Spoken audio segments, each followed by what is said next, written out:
How's it going, guys, and welcome back to ABTFM YouTube channel. Today we are back with another video of You Ask, We Answer with FMA. So yeah, before we start the video, I'm just going to explain what this is about. So this video is a collaboration between my channel and the FM Academy, which is the FMA. So we are going to answer the question that you asked about FM21, and all the answers for the questions are from a discussion between me and the owner of FMA Schumacher. So it is not an official answer from the Sports Interactive, so it is just us answering the question from our experience we had playing FM21. So yeah, the FMA Discord is a server that gathers a lot of FM gamers. So if you want to share your save, ask for tactics, advice, or even talk about football in real life, and also we will be constantly doing this Q&A. So feel free to join the Discord server, so I'll put a link down in the description box below. So yeah, come in and hang out with us. So before we start the video, make sure you hit that thumbs up button, hit that subscribe button as well. Also turn on the bell to get notified so you wouldn't miss out any of my video. So yeah, enough of talking, so let's jump straight into the first question. So the first question will be, are there any factors that determine the frequency and numbers of injury? Alright, so if we look away from the things like pitch condition and other outside factors, what you can directly change in the short term is about managing the player's overall injury risk. So condition, match sharpness, and fatigue. So first of all, let's just go into the medical center, because the overall injury risk is based on a number of factors that including injury susceptibility, training load, match load, and what are you going to do is actually go to this medical center right here, and then you can find all the information in this tab. So you have match load, you have training load, you have injury susceptibility, fatigue, overall physical condition, you have match sharpness, and then even you have the physical status, and then the last but not least will be the overall risk. So for example, let's just take Danny Ceballos as an example. So if you can see right here, the match load is actually heavy. In the last 14 days, he actually played 3 matches, and then training load is medium, and then injury susceptibility is actually above average, and then fatigue is fresh, and then overall condition looks good, match sharpness is very sharp, and then the overall risk is actually high injury risk. So keep an eye on all these things, or you can actually go to your squad tab, and then right here, yes, you just pull down this tab, and a risk assessment, you can actually sort by the low injury risk or high injury risk right here. So yeah, keep an eye on this and make sure to lower the training load of the players who are actually an injury prone. So you can do that by removing some of the extra training. So let me just show you the example. So for example, let's just take Danny Ceballos again. You can go to the development tab, and then under training right here, so maybe you can just lower down the intensity from double intensity to normal intensity, or even half intensity. Also, in the additional focus, if you want to just lower down the workload right here, you can just change it to none. Yes, it's just that simple. So I'm just going to put it back to attacking movement right here. So yeah. And then the next one, condition, which is this green heart icon, is managed by subbing off players who get very low in games, or not starting players who have low condition. So what it means is, if you see a player's heart icon is turning orange or even red in the game, make sure you actually sub them off. So your players who are not in this full green icon right here, maybe just think about it and then don't start them in any of the game. Alright, so the match sharpness is the next one. So this one will be the match sharpness. So you can see here, if it's green and then with a thumbs up, which means this player is actually very sharp.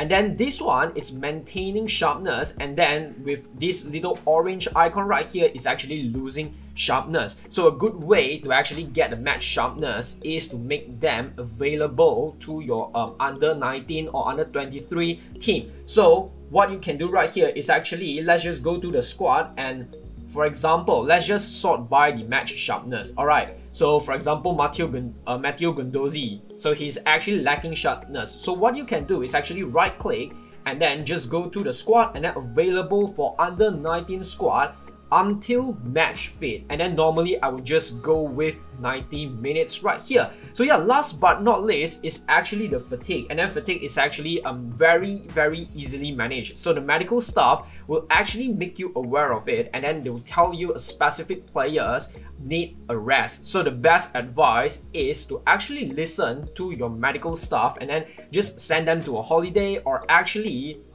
just rest them for a couple of weeks. Yeah, hope that helps. Alright, so second question, how do you go about picking your team up from a bad run of form?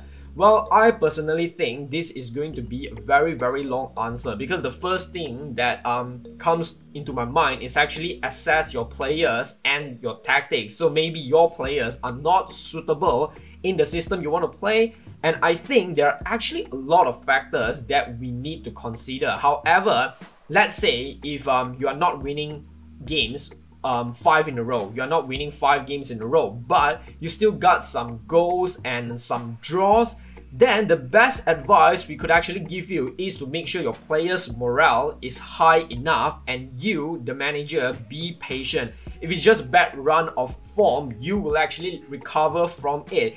Do not go and change up all your tactics and stuff, because this is not going to work. But if your bad run of form is about like losing 10 games in a row, well, then that's actually a different story. So hit us up so we can help you with that. Moving on to the next question, is it okay to actually use the same tactic for a long time, or should you always try to make new tactics every season? So yeah, there is a myth that the AI will actually catch on to your tactics, but this actually doesn't happen in FM. So what will happen is that they will change their approach when you rise in reputation. So you will find the teams go more defensive once you start to become one of the better side in the league. So you might need to change your tactics because of the other team change based on your higher or lower reputation than before. So my personal advice is just do some minor tweaks instead of changing the whole idea of your tactics. So for example, you might want to just maybe lower down the passing directness a little bit, or even you can just go to the defensive shape, and let's say you just lower down the defensive line, or maybe increase the pressing intensity. Yeah, just some minor tweaks will do. So another one might be you are actually getting bored of the same tactics, or maybe you have made some signings and then made some changes to the squad, and in that case you can actually change your tactics every single season.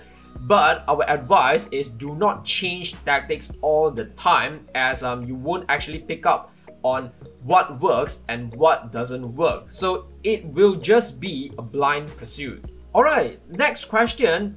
How to stop player getting caught offside too often? Which attributes determine how good a player is when breaking offside traps? Alright, so first of all, I think we need to understand that offside are actually a natural part of the game, and then we should expect them happen all the time. So let me just show you a player right here. So Tony Martinez, and you can see right here under the player traits tab, there is a trait called likes to try to beat offside trap. So if your player has the trait likes to try to beat offside trap, or if you are playing in an attacking duty in a striker position or even like a winger position, your player will get caught offside more because he will actually attempt more. But keep in mind that all the players will get caught offside because because this is just a natural of the game. So if he is actually making these attempts, it is good, because this is what an attacker should do. So I personally think this is actually a double-edged sword, you know. So if you understand this is a part of the game, you can also decide whether or not you want to train your player this trait likes to try to beat offside trap. So with that being said, it does help to have a player with actually better acceleration if you want him to be breaking in behind. And a part of this, anticipation is actually a useful one, as because the player will actually have a better prediction and also off the ball. These attributes, it's always useful for an attacking player since he will be better at making the right runs. So yeah, I hope that actually helps you.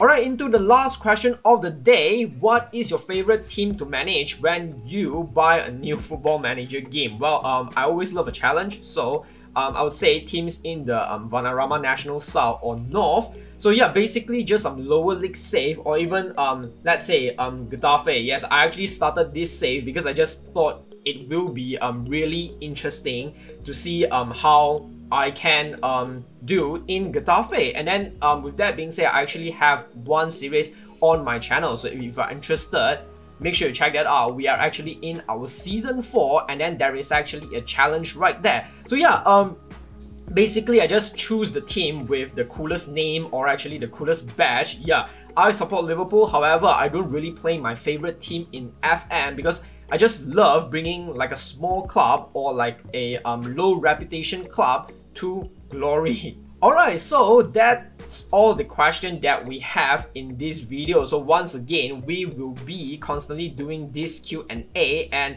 yeah, so if you actually wanted to ask us some question, join the FMA Discord server right now so you wouldn't miss out the fun. So the links are all in the description box below, so check it out. So I'm just going to end this episode of Q&A right here. So if you enjoy watching the content, make sure you hit the subscribe button, leave a like, leave a comment, and share to your friends.